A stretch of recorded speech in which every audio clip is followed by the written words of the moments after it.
Students. तो आप बच्चों ने मुझसे बहुत टाइम पूछा था कि री एग्जाम के फॉर्म कब स्टार्ट होने वाले हैं, और मैंने आपसे कहा भी था कि जैसे ही फॉर्म की डेट्स आएंगी मैं वैसे ही बच्चों आपको अपडेट दे दूंगी।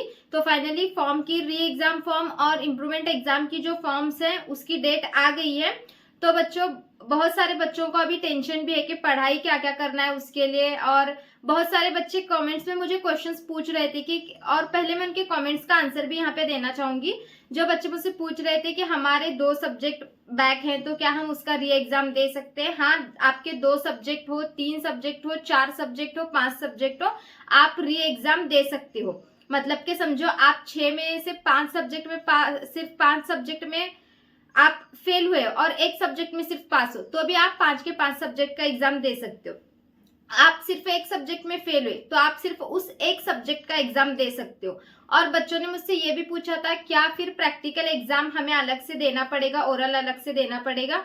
तो इसके लिए आपको प्रैक्टिकल एग्जाम और ओरल कॉलेज में जाके देना पड़ेगा। तो उसकी डेट देखो बच्चों, आज ही न्यूज पे ऑफिशियल अपडेट आई हुई है डेट की।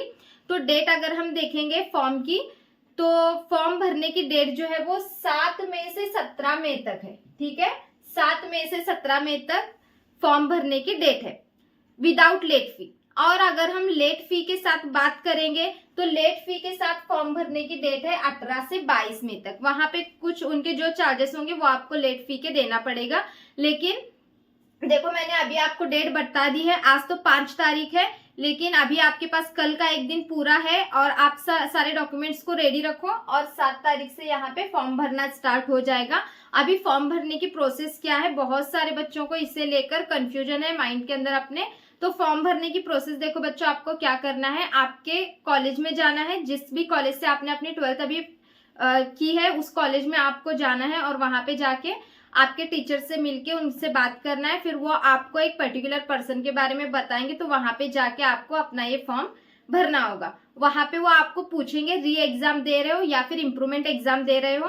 तो आप अगर इम्प्रूवमेंट एग्जाम किसको बोलते हैं आपको पता है, इसके पिछले मैंने एक वीडियो बनाई थी उसमें मैंने बताया था। जिन बच्चों को ऐसे लगता है कि हमारे मार्क्स पास हैं वो सब सब्जेक्ट में, लेकिन जिन बच्चों को ऐसे लगता है कि हमारे मार्क्स हमें और भी बढ़कर आना चाहिए था, तो वो बच्चे इम्प्रूवमेंट एग्जाम भी दे सकते हैं। तो यहाँ पे फीस वगैरह क्या है वो भी सब बताऊंगी मैं आपको। तो डेट तो मैंने आपको यहाँ पे बता दिया है। फिर आपको आपके कॉलेज में जाके वहां पे आपके क्लार्क के पास जाके आपको बताना है आप इम्प्रूवमेंट एग्जाम देने वाले हो या फिर री एग्जाम देने वाले हो, ये आपको वहां पे बताना है। और फिर आपके डॉक्यूमेंट्स वहां पे क्या क्या लगेंगे, तो सिर्फ आपकी फोटोज लगेंगी 2 पासपोर्ट साइज, और आपका जो है वो आईडी प्रूफ आधार कार्ड या पैन कार्ड लगेगा, और मार्कशीट लगेगी आपकी अभी की जो आपने 12th आपने दी है उसकी मार्कशीट, उसका प्रिंट आउट करा के वहां पे लेके जाओ। और जो एलसी है वो आपके कॉलेज वालों के पास ऑलरेडी होगी। तो पासपोर्ट साइज फोटो, मार्कशीट और एक आईडी प्रूफ वहां पे लेके जाओ आप। ठीक है, इतनी चीजें आपको वहां पे लेके जाना है, देना है। अब बारी आती है फीस कितनी होगी। तो फीस की अगर हम बात करेंगे बच्चों, तो फीस यहाँ पे इम्प्रूवमेंट एग्जाम के लिए 1200 है। कितनी है इम्प्रूवमेंट एग्जाम के लिए, मैं यहाँ पे बताती हूँ। देखो अगर आप इम्प्रूवमेंट एग्जाम दे रहे हो, ठीक है, आप इम्प्रूवमेंट एग्जाम फिर वो एक सब्जेक्ट में देना चाह रहे हो, एक सब्जेक्ट, किसी किसी का भी ग्रुप क्वालिफाई नहीं होता, जैसे कि पीसीएमबी मतलब कि पीसीबी वगैरह किसी किसी का ग्रुप क्वालिफाई नहीं हो रहा, तो वो बच्चे पीसीएम का देते हैं, किसी कोई कोई पीसीबी का देते हैं, ग्रुप क्वालिफाई नहीं हो रहा।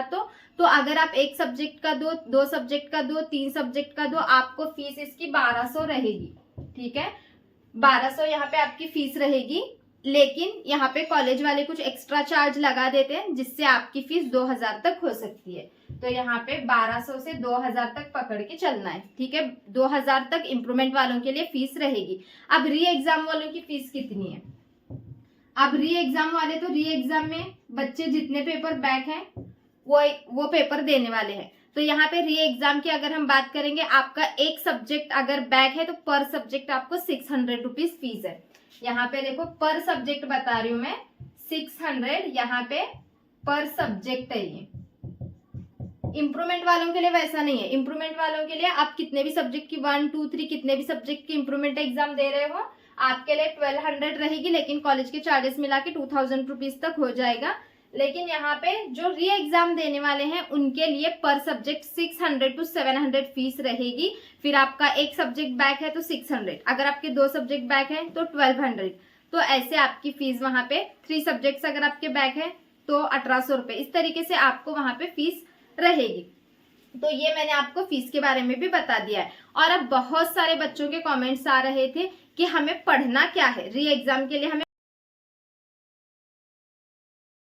अभी से आपके पास सिर्फ एक ही महीना है, क्योंकि जून के एंड या जुलाई में आपके एग्जाम होने वाले हैं, तो एक महीना ही बाकी है। तो उसके लिए आपको पढ़ना क्या है, ये बहुत सारे बच्चे पूछ रहे थे। और अभी से पढ़ाई स्टार्ट कर दो, क्योंकि एक ही महीना है स्टडी के लिए आपके पास।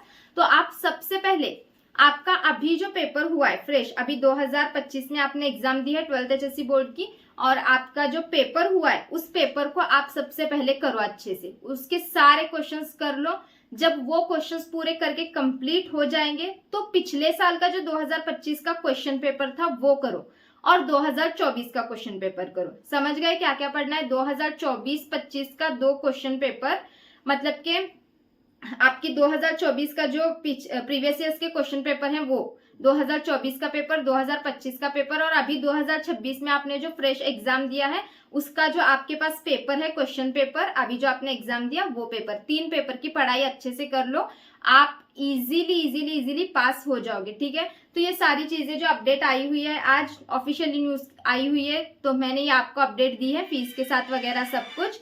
तो बच्चों इसको फिर भी अगर आपका कुछ डाउट है, क्योंकि बहुत सारे कमेंट्स मुझे आ रहे हैं, बच्चों के माइंड में बहुत सारे डाउट्स हैं, तो और मैं वैसे हर एक का रिप्लाई दे ही रही हूँ, लेकिन फिर भी अभी मैंने आपके यहाँ पे जो भी डाउट्स थे उसको क्लियर किया है, लेकिन फिर भी इसको लेकर, और हाँ जर्नल के बारे में भी कुछ डाउट्स थे, तो जर्नल आपको वो दोबारा लिखना नहीं पड़ेगा, जर्नल जो आपकी पहले के वही जर्नल को आपको कॉलेज में वहां पे देना है, लेकिन प्रैक्टिकल एग्जाम और ओरल एग्जाम देना पड़ेगा। इसके लिए पहले आप कॉलेज वालों से बात कर लो। ठीक है, इसके अलावा अगर और कुछ भी डाउट्स होंगे तो आप मुझे कमेंट सेक्शन में पूछो, इसी वीडियो के आपको रिप्लाई मिल जाएगा। ठीक है बच्चों, चलो मिलते हैं नेक्स्ट वीडियो में, बाय बाय।